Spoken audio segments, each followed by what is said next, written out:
কপালে সুখ লেখা থাকলে সে কপাল পাথরে ঠুকেও লাভ নেই।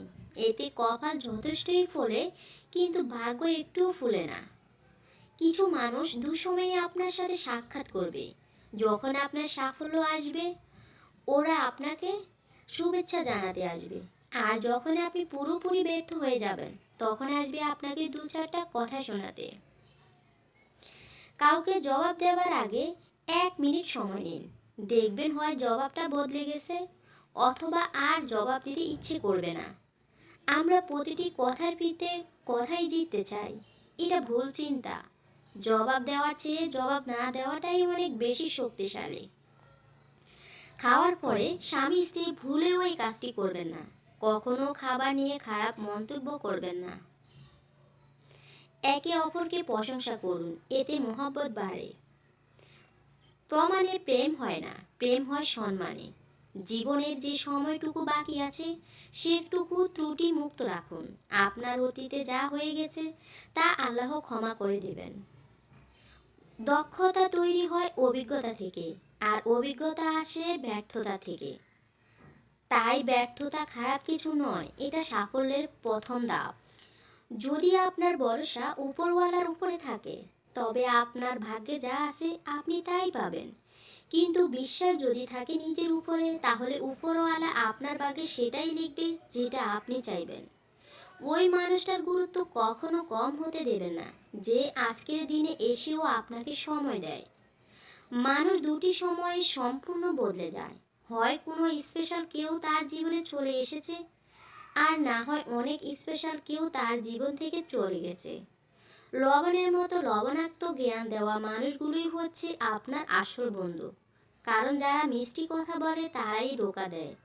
আর ইতিহাস সাক্ষী আছে, আজ পর্যন্ত লবণে পোকা ধরে নাই। আর মিষ্টিতে এটা খুব দ্রুত দেখা যায়। একটা কটু সত্যি কথা, বাবা মায়ের উপদেশ সবার খারাপ লাগে, কিন্তু বাবা মায়ের সম্পত্তি সবার খারাপ লাগে না। সম্পর্ক মনের মাঝে থাকা দরকার, কথার মাঝে নয়। আর অভিমান কথার মাঝে থাকা দরকার, মনের মাঝে নয়।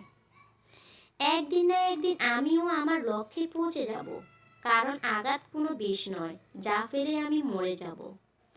মানুষ যখন ভুল করে, তখন সে আগে পিছনে ডানে বামে সবখানেই দেখতে পায়, শুধু উপরে দেখতে ভুলে যায়। যতদিন আপনি আপনার সব থেকে বড় দুর্বলতা খুঁজে বের করতে পারবেন না, ততদিন আপনি আপনার সব থেকে বড় শক্তিকেও চিনতে পারবেন না। খুশিতে থাকার একটি মন্ত্র আছে, আশা কেবল নিজের উপরে রাখুন, অন্যের উপরে নয়। তার সাথে অবশ্যই থাকুন যার সময় খারাপ, কিন্তু তার সাথে কখনই থাকবেন না যার উদ্দেশ্য খারাপ। নিজের বাড়ির দরজাকে ছোট রাখুন। যে মাথা নিচু করে ডুববে, বুঝে নেবেন সেই কেবল আপনার আপনজন। যদি সম্পর্কে রাগ, অভিমান, ঝগড়া এগুলো কম হতে থাকে, তাহলে বুঝে নেবেন সম্পর্কে দূরত্ব সৃষ্টি হচ্ছে। কেউ খুব সুন্দর বলেছে, যদি মনের মধ্যে কিছু রেখে বাঁচেন, তবে মন ভরে বাঁচতেই পারবেন না। মানুষ জন্মের 2 বছর পরেই কথা বলা শিখে যায়, কিন্তু কি কথা বলতে হবে সেটা জানতে সারাটা জীবন লেগে যায়। যখন দেখবেন আজকাল আপনার একা থাকতেই বেশি ভালো লাগছে, অন্যদের থেকে প্রত্যাশা কমে গেছে, মানুষের সাথে অযথা তর্ক এড়িয়ে যাওয়া শিখেছেন, মানুষ আপনাকে ভুল বুঝলে পাত্তা দিচ্ছেন না, বা আপনার পেছনে আপনার নামে মিথ্যা কথা ছড়ালেও সেগুলো নিয়ে আপনার আর মাথা ব্যথা হচ্ছে না, তখন বুঝবেন আপনি যথেষ্ট ম্যাচিউর হয়েছেন, নিজেকে ভালো রাখা শিখে গেছেন। একটা কাক টিয়াকে জিজ্ঞেস করলো, তুমি খাঁচায় কেন?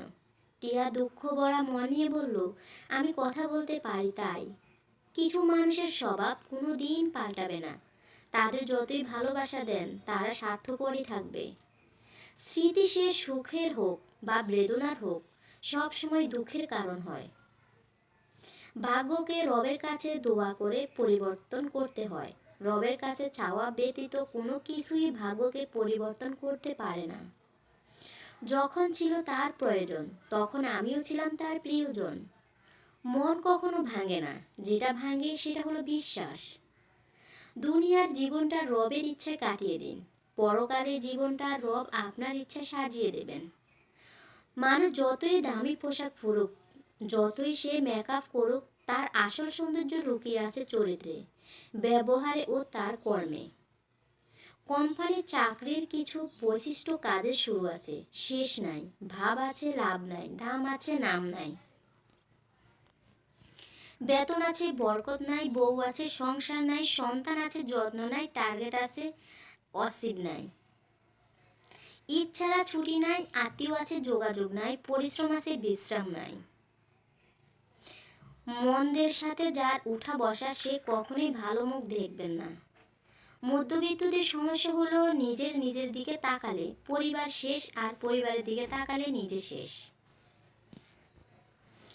একটি ছোট্ট মেয়ে একদিন তার মাকে জিজ্ঞেস করলো, আচ্ছা মা, তুমি কি টাকা ভর্তি পার্স কোনো দিন আমাদের কাজের মাসির কাছে রেখে যেতে পারবে? মা ঠোঁটে লিপস্টিক লাগাতে লাগাতে বলল, টাকা ভর্তি পার্স আর কাজের মাসির কাছে? কখনো না। তখন মেয়েটি বলল, তাহলে তুমি কোন বিশ্বাসে আমাকে রোজ তার কাছে রেখে যাও? জীবনের অর্ধেক কেটে যায় সার্টিফিকেট অর্জন করতে, বাকি জীবন কেটে যায় সার্টিফিকেটের ফটোকপি করতে করতে।